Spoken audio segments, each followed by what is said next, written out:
Well, Sweden and Finland are pressing for a closer NATO relationship, maybe even membership in NATO. But experts warn the move could force Vladimir Putin over the edge. He's already threatened to deploy his massive nuclear weapons stockpile if those weapons became part of NATO. Joining us now to discuss is former Deputy Assistant to President Trump, Sebastian Gorka, also the host of the Gorka Reality Check right here on Newsmax. It airs every Sunday at 7 p.m. and 10 p.m. Great to see you, Sebastian. Thanks for having me, guys. Seb, it's always, what is Vladimir Putin going to do? At a certain point, doesn't the Biden administration just need to do what's best in the best interest of the United States and the world? I mean, Vladimir Putin can play this nuclear veto all the way until he gets to Poland, if he wants to.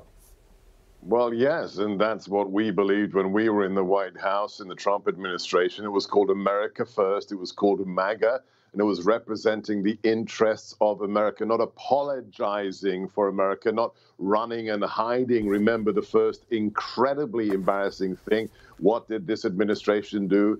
Told Zelensky, hey, we'll send you a plane. You can run away from the Russians. And what did he say? This brave former comedian, former actor, I don't need a ride. I need ammunition. And when the Poles, who know what being invaded by Russians really feels like, as NATO members said, okay, we have MiG-29s that the Ukrainians know how to fly. We'll give them to Zelensky if America backfills with F-16s. State Department says, yeah, that's a good idea.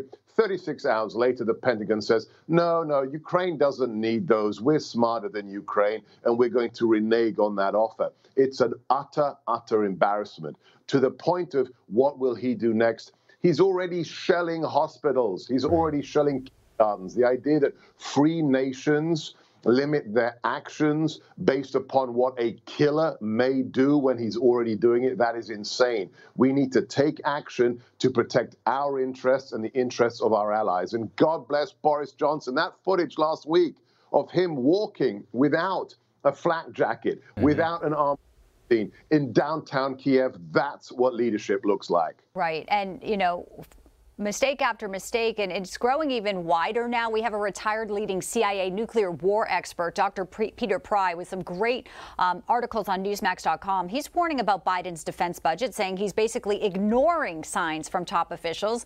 He canceled sea-launched cruise missiles and wants to eliminate those B-83 bombers, the nuclear bombs, most powerful weapon that, you know, is a deterrent here, Sebastian. So we have another failure when it comes to just the world stage and the deterrence. Yeah, let's be very clear here. America and Russia in the 90s, when Ukraine was the second biggest owner of nuclear weapons, guaranteed to Kiev that we will vouchsafe your security if you give those Soviet-era weapons to Moscow. Well, guess what? They trusted us. They trusted the Kremlin, and now they are a war zone. If they'd never given up those nuclear weapons, this invasion never would have occurred. And Russia maintains at least 5,000 nuclear warheads. We are in a standoff of mutually assured destruction inherited from the Cold War. However, one big difference since the Cold War. During the Cold War, the Politburo, the Communist Party, controlled nuclear weapons, not the Soviet military. The Communist Party doesn't exist anymore.